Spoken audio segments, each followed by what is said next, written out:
Vamos a leerlo todos juntos, por favor, solamente son 3 versículos. Y Eclesiastés capítulo 1, verso 1 al verso 3. Vamos a leerlo todos juntos en la voz de 3. 2, 3. Dice: palabras del predicador, hijo de David, rey en Jerusalén. Vanidad de vanidades, dijo el predicador, vanidad de vanidades, todo es vanidad. ¿Qué provecho tiene el hombre de todo su trabajo con que se afana debajo del sol? Vamos a orar. Padre, te doy gracias, Señor, por esta noche. Gracias, Señor, por este tiempo de poder compartir tu palabra con cada uno de mis hermanos. Te pido, Señor, que tú nos hables. La verdad, Padre, yo no puedo convencer a nadie, pero Espíritu Santo, te pido que tú puedas convencernos a nosotros. Quizás si hay alguna decisión que tenemos que tomar en esta noche, que lo podamos hacer, Señor, basado en tu palabra. Te pido, Señor, que bendigas este tiempo, bendice tu palabra. Te lo pido y te ruego todo esto en el maravilloso nombre de tu Hijo amado, Cristo Jesús. Amén y amén. Pueden tomar asiento, hermanos. El libro de Eclesiastés, hermanos, llama la atención primeramente en el autor de Eclesiastés. Asumimos que es Salomón por el versículo 1, que dice: palabras del predicador, hijo de David, rey en Jerusalén. Y obviamente estas palabras se le atribuye a Salomón.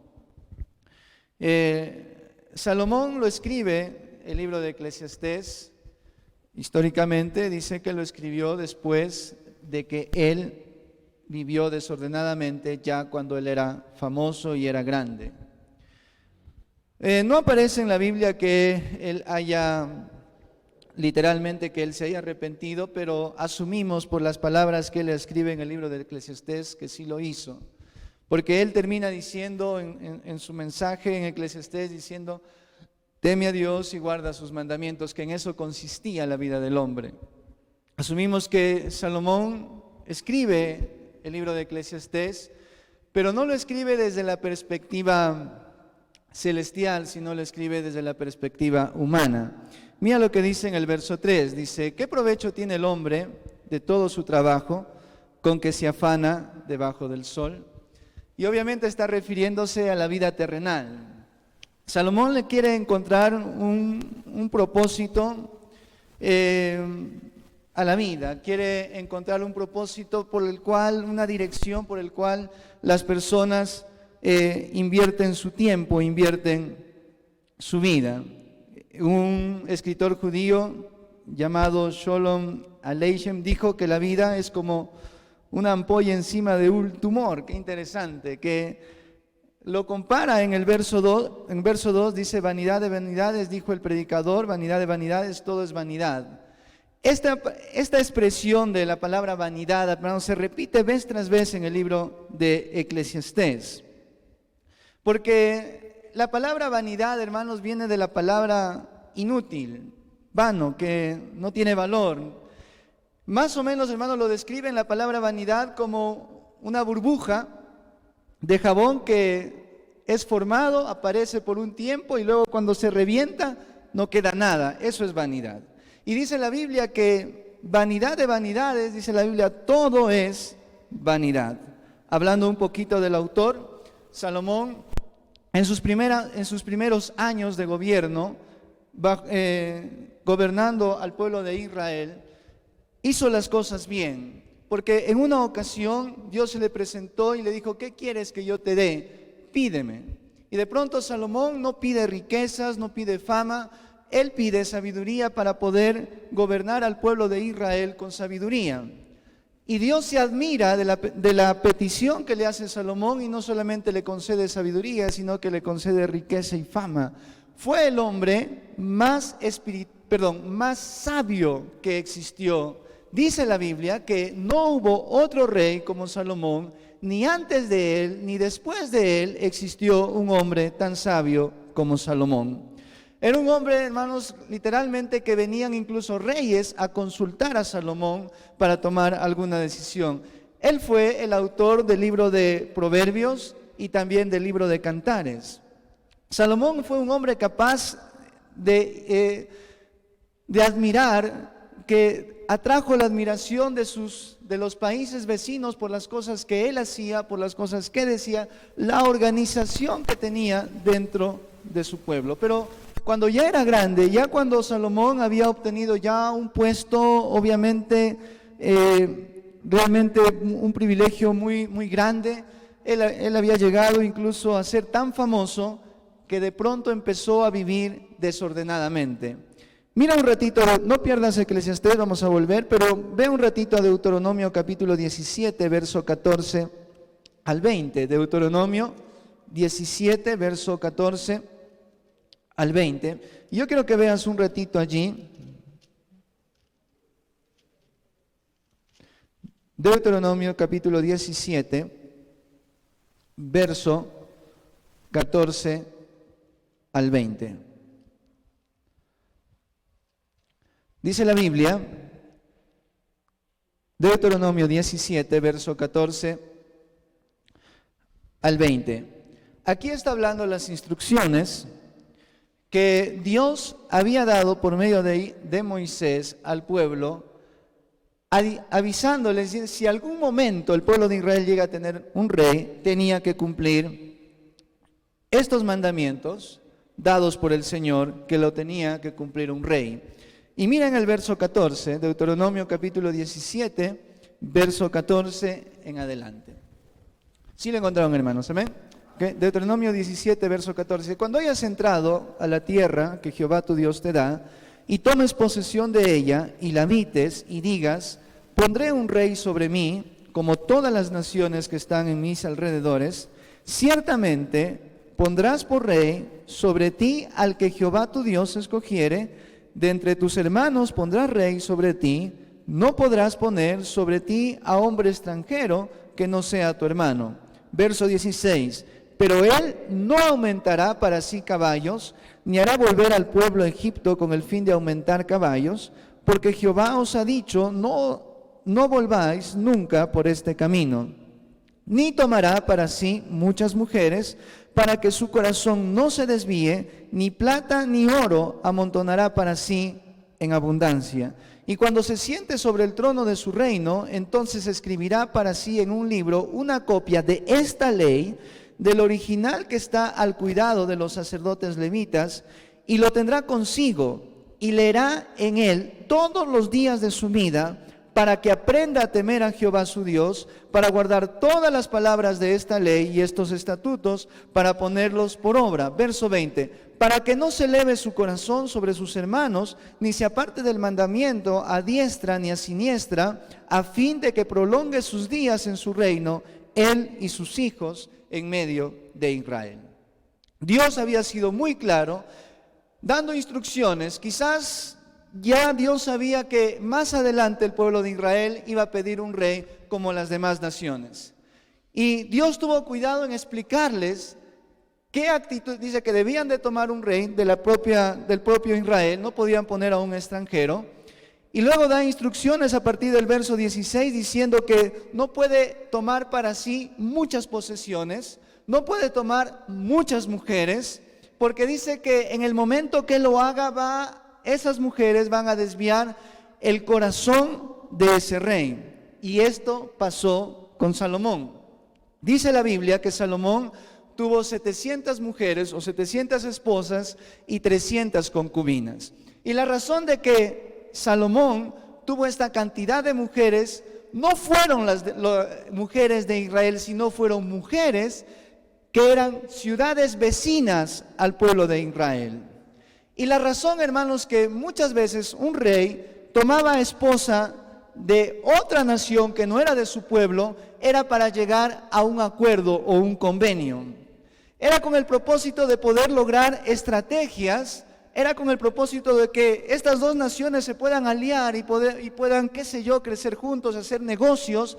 Por esa razón, muchos reyes se casaban, no con una, sino tenían muchas mujeres, pero Salomón vivió una vida en excesos. No se conformó con una, no se conformó con dos. Él tuvo 700 mujeres casadas, obviamente, y 300 concubinas. La vida de Salomón fue en excesos. Tuvo el palacio más hermoso. Él fue, literalmente en su tiempo, la construcción del templo dedicado para el Señor. Salomón, hermanos, realmente tuvo una fama tan grande por las cosas que él había hecho. Pero en esos excesos, dice la Biblia, en el verso 18, dice, y cuando se siente sobre el trono de su reino, entonces escribirá para sí en un libro una copia de esta ley, del original que está en el cuidado de los sacerdotes levitas, y lo tendrá consigo, y leerá en él todos los días de su vida. Y la razón, hermanos, que en un rey en Israel tenía que estar conectado con la palabra de Dios para que su corazón no se desvíe. Y Salomón, hermanos, como ya era famoso, como ya era grande, ya tenía un reino muy establecido, ya estaba bien, su corazón, dice la Biblia, que se empezó a desviar. Que las esposas que tenía Salomón, dice que desviaron su corazón tras la idolatría.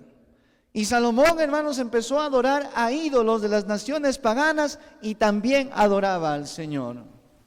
Vivió tan desordenadamente en los últimos años de su vida que llega a una conclusión en Eclesiastés capítulo 1, verso 2, que dice, vanidad de vanidades, dijo el predicador, todo es vanidad.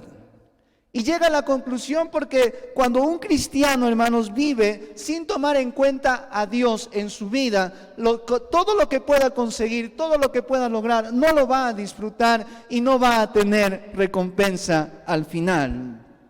La vanidad, hermanos, como les decía, es algo que como una burbuja de jabón que aparece, por un corto tiempo explota y nada queda. Eso es vanidad.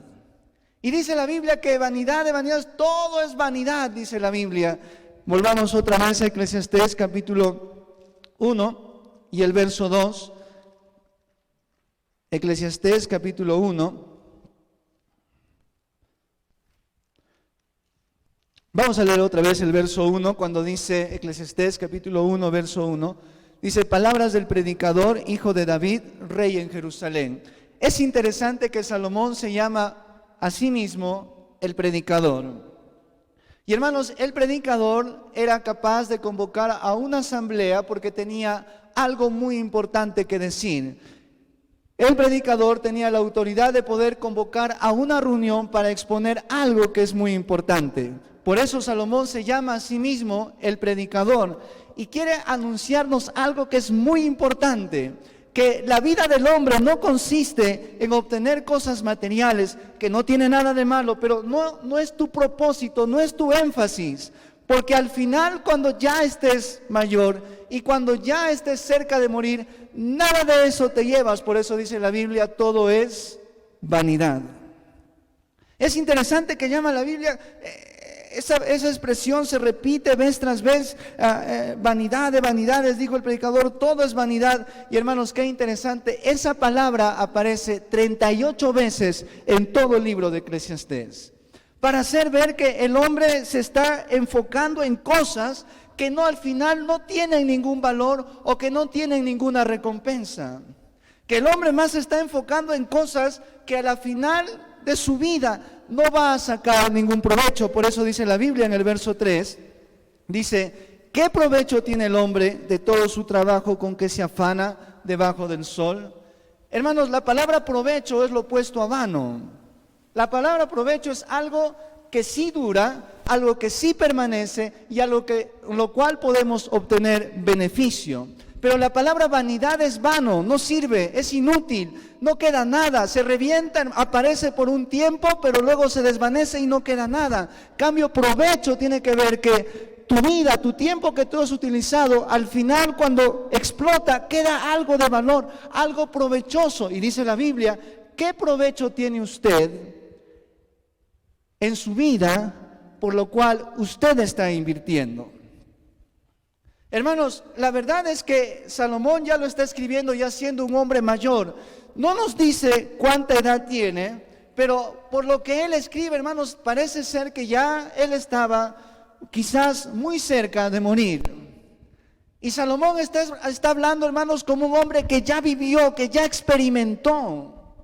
Un hombre, hermanos, que ha visto muchas cosas desde buscar al Señor, de ver cosas que quizás muchas personas no lo vieron. Hermanos, vivió una vida en excesos, en el cual teniendo dinero, teniendo la mejor casa, teniendo los mejores caballos, teniendo el mejor armamento, teniendo las mejores armas que de ese entonces, siendo la primera potencia de ese entonces bajo el gobierno de Salomón, él al final termina diciendo: vanidad de vanidades, todo es vanidad. ¿Qué provecho tiene el hombre con que se afana de su trabajo debajo del sol?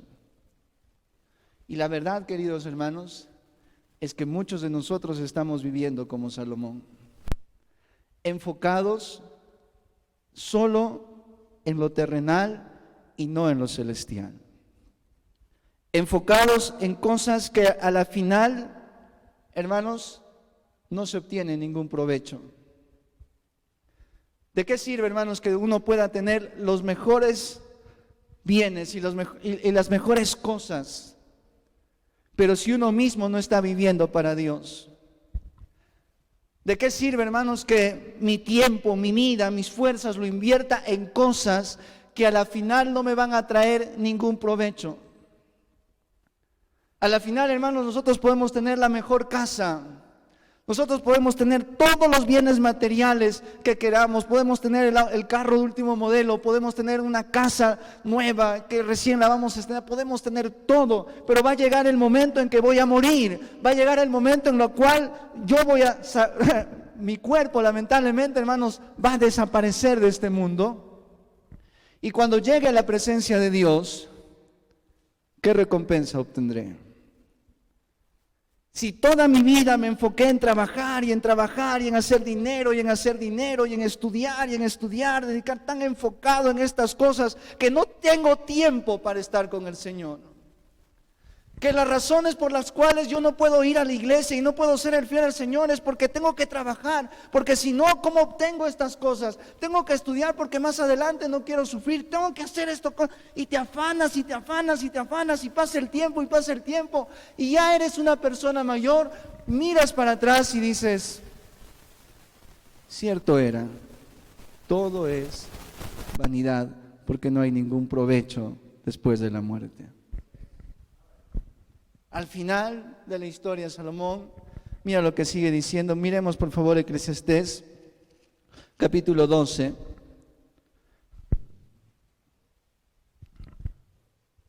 Verso 13 y 14.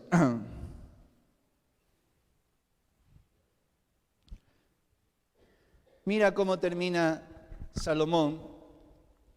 En el verso 13 dice: el fin de todo el discurso, después que Salomón habla de muchas etapas de la vida, pero mira lo que sigue diciendo, dice: el fin de todo el discurso oído en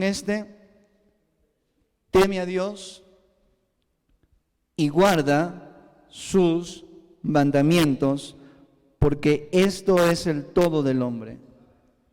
Y mira lo que sigue diciendo: porque Dios traerá toda obra a juicio, juntamente con toda cosa encubierta, sea buena o sea mala.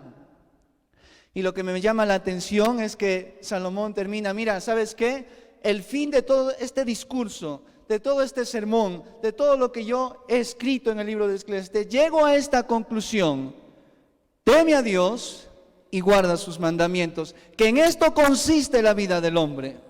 No consiste en tener cosas materiales, porque al final nada te llevas.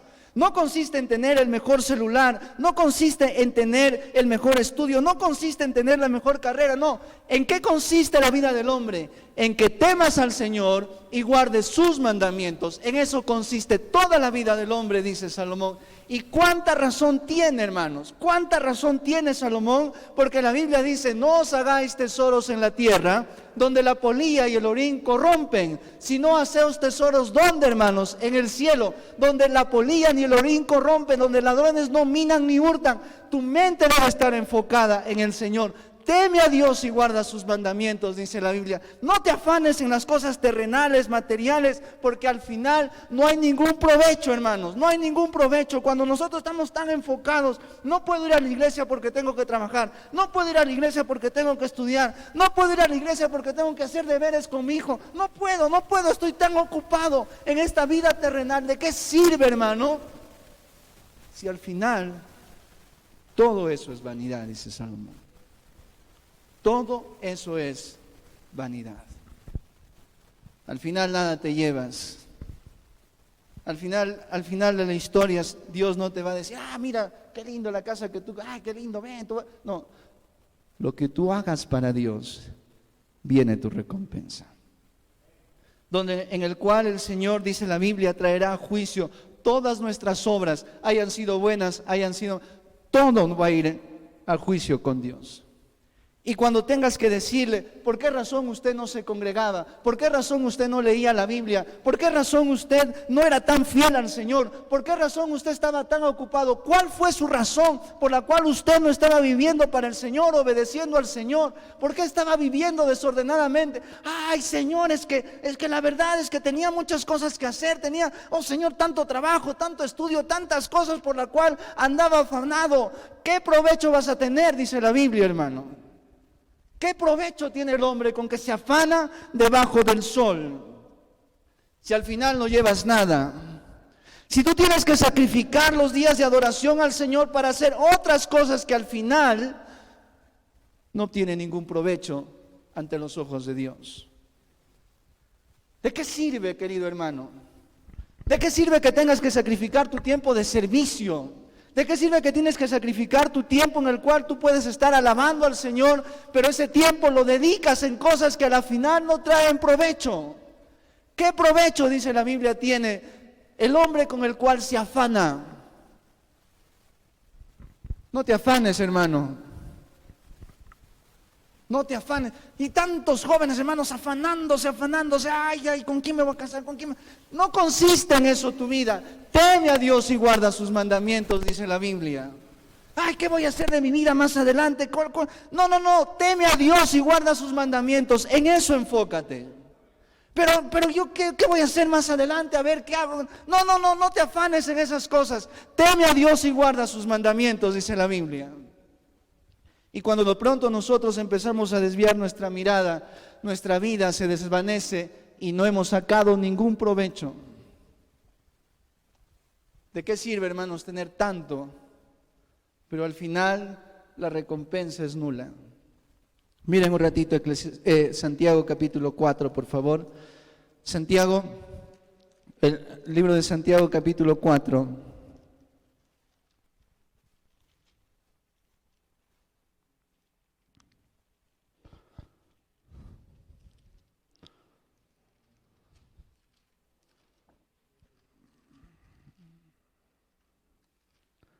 Santiago capítulo 4, verso 13 y 14.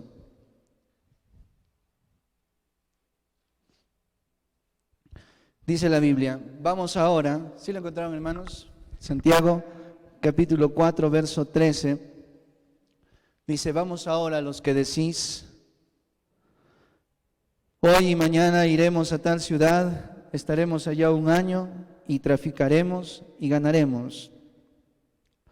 Cuando no sabéis lo que será mañana, porque ¿qué es vuestra vida? Ciertamente es neblina que se aparece por un poco de tiempo y luego ¿qué, hermanos? Santiago está escribiendo y dice y compara la vida como una neblina que aparece por un corto tiempo y luego se desvanece. Así es nuestra vida. Y muchos de nosotros, hermanos, no entendemos que tiempo es vida. Que quizás para comprar una casa yo tengo que invertir años de mi vida para obtener esa casa. Que para obtener un carro tengo que invertir años de trabajo para comprar ese carro. Que para lograr un título tengo que dedicar años de mi vida a estudiar y a estudiar para obtener ese título. Pero el tiempo vuela, hermanos. El tiempo pasa. El tiempo no se detiene, hermanos. El tiempo, hermanos, vuela y de pronto nosotros no nos damos cuenta y ya nos estamos haciendo mayores. ¿Y qué provecho usted ha sacado de todo lo que usted ha logrado ante los ojos de Dios? ¿Qué provecho? ¿De qué sirve, hermanos, sacrificar tantas cosas que realmente sí son importantes para obtener al final cosas vanas que no te puedes llevar? Que cuando usted y yo lleguemos al cielo, hermanos, Dios te diga, buen siervo fiel, porque no te enfocaste solamente en lo terrenal y te afanaste solamente en lo material, sino también me quisiste glorificar y honrar. Y la verdad, queridos hermanos, la razón de que muchos hermanos ya no salen a ganar almas es porque están, ¿qué? Ocupados. Porque no tengo tiempo para servir. Es que, hermanos, no he visto a una persona que haya vivido para Dios, que haya obedecido a Dios, que haya sacrificado algo, sin que Dios no le recompense. Y la Biblia dice, hermanos, sabiendo que nuestro trabajo en el Señor no es qué, hermanos. Sabiendo que nuestro trabajo en el Señor no es qué, hermanos. No es vano. Nuestro servicio, nuestro trabajo que nosotros hacemos para el Señor no es vano. Que al final de la historia esto tiene una recompensa. Que al final de mi vida, de lo que yo he invertido en dedicar mi tiempo al Señor, en servir al Señor, en venir al coro para practicar, en salir y ganar almas, en salir a discipular, en el salir y venir y practicar y venir al seminario y venir en tantas cosas que yo estoy invirtiendo mi vida. Todo lo que uno haga para el Señor no es en vano, dice la Biblia. Tiene recompensa, tiene un fruto, tiene resultado, tiene bendición, porque ante los ojos de Dios eso es lo que vale. Y eso dice la Biblia, que nuestro trabajo en el Señor no es en vano. Y hermanos, si tantos jóvenes están faltando las reuniones, porque tienen que estudiar, porque tienen que hacer otras cosas, invirtiendo su tiempo en algo que al final no trae recompensa ante los ojos de Dios. Lo que trae recompensa es tu manera de vivir, que tú le honras a Dios en el lugar donde tú estás, que a pesar que tus amigos podrán estar haciendo cosas incorrectas, tú te paras por tus convicciones, en que quizás esos sábados en los cuales hay reuniones de amigos para ir a jugar e irnos a otro lugar, tú dices, no, voy a ir a la casa de mi Dios porque allí tengo que estar. ¿En qué consiste la vida del hombre? En guardar sus mandamientos, hermano. Guarda los mandamientos del Señor, que es para tu bien. Ahí sacas provecho, ahí eres un hombre sabio. El dinero no hace sabio, una educación no hace sabio. Lo que hace sabio a una persona es la palabra del Señor. Lo que convierte el alma de una persona no son los estudios, no es el trabajo. Lo que convierte el alma, lo que convierte el corazón es la palabra de Dios. Y cuanto más tiempo yo lo dedique en estudiar, y cuanto más tiempo yo me dedique a pasar tiempo con Dios, más sabio seré. Salomón entendió este punto. Porque cuando él vivía para Dios, obedeciendo al Señor, Dios le bendijo y Dios hizo muchas cosas con él. Hizo que su reino fuera tan grandioso y glorioso, de tal manera que todas las naciones se admiraban de lo que hacía Salomón. Pero cuando ya era viejo, empezó a desviar su mirada del Señor, empezó a hacer alianzas con naciones con las cuales Dios le había prohibido. Salomón, por eso, ya siendo un hombre mayor, dice: teme a Dios y guarda sus mandamientos, que en eso consiste la vida del hombre. En eso consiste la vida del hombre. Eclesiastés capítulo 12, por favor. Eclesiastés capítulo 12, verso 1. Mira qué interesante, hermanos, mira qué interesante lo que dice la Biblia. Porque la vida, hermanos, vuela. La vida, lamentablemente, el reloj no se puede detener. No podemos volver el tiempo atrás. No existe una máquina que nos pueda hacer regresar años atrás. Que si nosotros en este tiempo tomamos buenas decisiones, vamos a disfrutar. Y si en este tiempo tomamos malas decisiones, vamos a sufrir.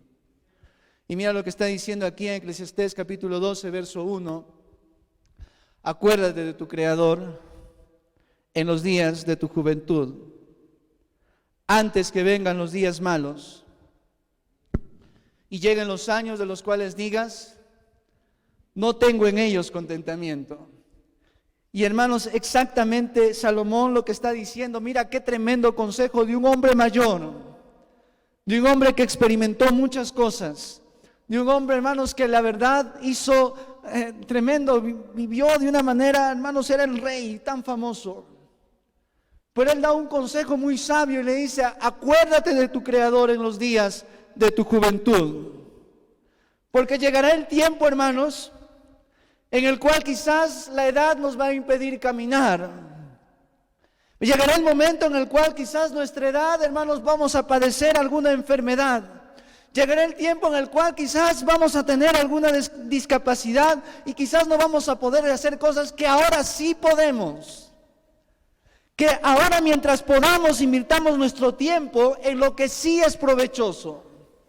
Porque llegará el momento, hermanos, en los cuales llegarás y ya serás una persona mayor y dirás, ¿qué hice con mi vida?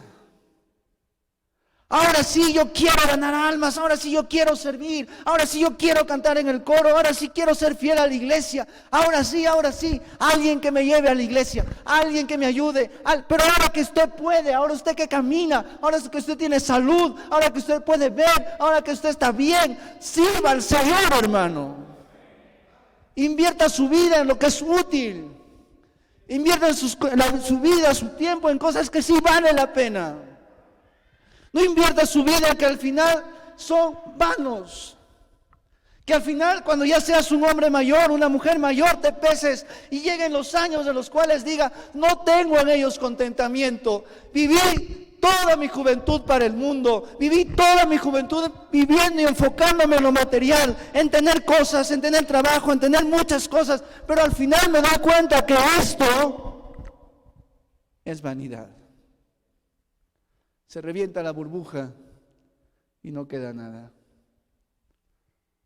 Pero cuando uno vive para Dios y uno le honra a Dios, Dios bendice la vida de una persona. Cuando José llegó a Egipto, siendo vendido por sus hermanos, no tenía absolutamente nada. Y cuando esa mujer, la esposa de Potifar, se le ofreció y le insistía fervientemente, acuéstate conmigo, José escapó y por pararse por el Señor terminó en la cárcel. Me llama la atención que Dios bendijo a José de una manera, hermanos, tan increíble que llegó a ser el segundo hombre más importante dentro de la nación egipcia. Porque cuando un hombre le honra a Dios, porque cuando una mujer le honra a Dios, Dios le bendice. En que si yo invierto mi vida, mi tiempo en las cosas que sí son importantes, Dios bendice mi vida. Y puedo estar, hermanos, como José en la cárcel, puedo ser acusado injustamente, pero Dios sabe cómo estoy andando y Dios sabe cómo usted está andando, querido hermano. Solamente Dios y usted sabe cómo está viviendo. Si usted le está agradando al Señor, si usted le está obedeciendo al Señor, si usted le está honrando al Señor. Y por esa razón, queridos hermanos, muchas damas están perdiendo la convicción de usar faldas porque piensan que ya no es importante, pero para Dios sigue siendo importante. De que ya no es importante quedarnos a la escuela dominical, no, suficiente con el culto, no, es que tenemos tanto que hacer que no tengo tiempo para mi Dios. Grave error. El tiempo vuela, hermanos, el tiempo pasa. Es interesante cuando la Biblia habla, cuando Eclesiastés habla de trabajo, viene del hebreo amal, que se usa 23 veces en todo el libro de Eclesiastés. Y esta palabra, hermanos, significa trabajar con fatiga, con todas tus fuerzas, invertir tu fuerza, tu tiempo y todo, y al final no obtener nada. Y el libro de Eclesiastés, cuando se refiere a la palabra trabajo, se está refiriendo a eso. De trabajar con tanto esmero, de tener tanto invertir nuestro tiempo, pero al final no se obtiene nada. Mira lo que dice 1 Corintios capítulo 15, verso 58.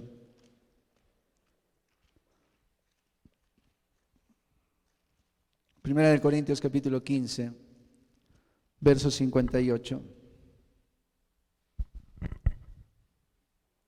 Primera de Corintios capítulo 15, verso 58.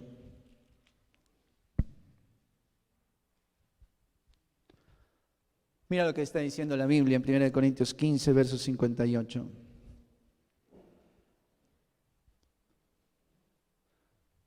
¿Sí lo encontraron, hermanos? Amén. 1 Corintios capítulo 15, verso 58. Así que, hermanos míos amados, estad firmes y constantes, creciendo en la obra del Señor, ¿qué, hermanos? Siempre. Sabiendo que vuestro trabajo en el Señor no es en vano. Así que, hermanos míos amados, estad firmes y constantes. Sé constante, hermano. Sé constante en cada área de tu vida. ¿Te has comprometido a ganar almas? Ve a ganar almas.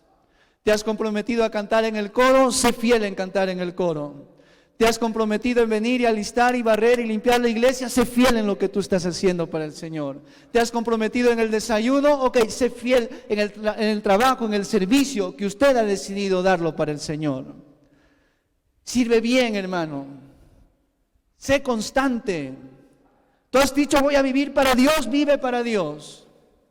Crece, madura, avanza en tu vida espiritual. No te estanques, hermano. Hermano, es que yo ya voy a un culto a la iglesia, pero hay que crecer, hermano, hay que crecer. Hermano, es que yo ya suficiente con lo que hago. No, hay que crecer, hay que hacer un poquito más para el Señor. Sabiendo que mi trabajo, que mi tiempo, que mi vida que estoy invirtiendo en el Señor no es en vano. Puedo hacer más para Dios. Puedo hacer más para el Señor. Todavía tengo fuerzas, todavía tengo vida, todavía puedo respirar, todavía puedo caminar, todavía puedo hacer algo para el Señor. ¿Qué más puedo hacer para ti, mi Dios? Tú que has sido tan bueno conmigo, tú que has dado tu vida por mí, tú que has hecho cosas preciosas por mí. Oh Señor, ¿por qué más hago por ti? Y no estancarme, Señor, ya cumplí, ya vine a la iglesia. Señor, ya cumplí, ya leí un poco tu palabra. Señor, ya cumplí, ya vine al culto de oración. No, hermano, crece, avanzas algo más para Dios. No te detengas, no te estanques.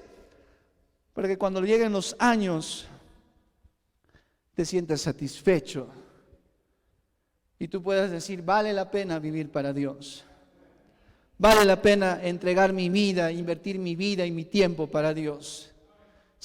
Valió la pena aunque el mundo no lo aprecie, aunque el mundo se burle porque no tienes dinero, aunque el mundo se burle porque tú quizás estás dedicando tiempo para el Señor y no estás dedicando tiempo en lo terrenal, aunque se burlen, aunque te digan, mira, tú no tienes esto, no importa, ante los ojos de Dios, Dios es el que te va a bendecir, Él es el que te va a proveer. Él es el que va a hacer cosas maravillosas en tu vida. Si tú no lo crees, hermano, si tú no confías en lo que dice la palabra del Señor, vivirás enfocado en lo terrenal y no en el celestial. Hermanos, en una ocasión Pablo dijo, poner nuestra mirada en las cosas de arriba donde está Cristo. Porque el mundo pasa y sus deseos, pero el que hace la voluntad de Dios permanece para siempre. El que hace la voluntad de Dios, no el que sabe, no el que dice, no el que predica, sino el que hace la voluntad de Dios. Haz la voluntad de Dios, querido hermano. Vive para Dios. Invierte tu tiempo en lo que sí es provechoso. Dios, hermano, te puede dar mucho más de lo que tú piensas. Pero lo lindo de todo esto es que al final habrá provecho. Donde Dios tenga que esperarte en el cielo con los brazos abiertos, hijo, yo te vi cuánta necesidad pasabas, pero seguías siéndome fiel. Yo te miraba todo el sacrificio que tú dabas para ir a ganar almas. Yo miraba todo ese tiempo que tú invertías en venir a adorar y venir a orar los días sábados. Yo me acuerdo cuando tú te levantabas temprano, tenías que hacer las cosas más temprano para estar. Yo me acuerdo. bienvenido, hijo, toma tu recompensa. Ay, pero es que hermano, tengo mucho que hacer, no puedo, sí puedes. Sí puedes. No pongas excusas, hermano. Es que el frío, es que el calor, no, es que es muy temprano, no, es que es muy tarde, no, si es más así, si es más allá. Hermano, las cosas no cambian, Dios quiere que usted cambie. Y deje de poner excusas para hacer algo para Dios. Es que no puedo, es que no quiero, es que nada, hermano, vive para Dios, sirve al Señor, invierte tu tiempo en lo que sí es provechoso. Y te quiero animar, hermano. Acuérdate de tu Creador en los días de tu juventud.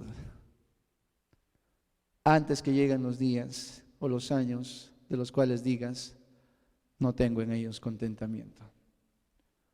Una vida en excesos, una vida sin Dios, ¿de qué sirve? Una vida en la cual viví enfocado solamente en lo terrenal y nada de espiritual. No seas, hermano, un cristiano así. Yo sé, hermano, que Dios puede hacer muchas cosas preciosas, pero está esperando nada más que usted y yo tomemos una decisión, tomemos un paso, y eso es vivir para el Señor. ¿En qué consiste nuestra vida? Dijo Salomón: teme a Dios y guarda sus mandamientos. Que en eso consiste tu vida, hermano. Hermanos, ¿quién bendijo a Salomón a ese punto? ¿Quién puso a José para ser el segundo en todo el territorio de Egipto? Fue Dios. Hermanos, ¿quién puso a Daniel en gracia ante los ojos de Nabucodonosor? Fue el Señor. Hermanos, ¿quién bendice? Es mi Dios y nada más. Y cuando nosotros hacemos lo correcto, Dios bendice. Querido hermano, el tiempo vuela, el tiempo pasa. Un día no va a tener ya fuerzas usted. Un día ya no va a tener la cara tan planchadita como la tiene ahora. Un día ya no vamos a tener estas mismas fuerzas que ahora tenemos. Un día ya no vamos a tener el cuerpo o la figura que ahora tenemos. Esas cosas van a cambiar. Y llegaremos un día a ser mayores y voltamos para atrás: Señor, no hice nada para ti. Señor, no tengo contentamiento. Mira cómo están andando mis hijos desordenadamente, Señor. Mira cómo están andando mis nietos, porque yo no quise vivir en el tiempo de Dios para Él. Hermano, te animo. Toma una decisión esta noche.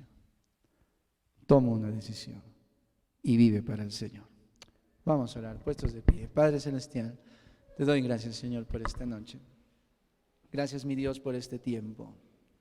Gracias, mi Dios, por tu amor, tu cuidado que tú tienes para conmigo. Hermanos, siempre el altar está abierto. Si Dios Deberíamos aprender a reflejar a Cristo en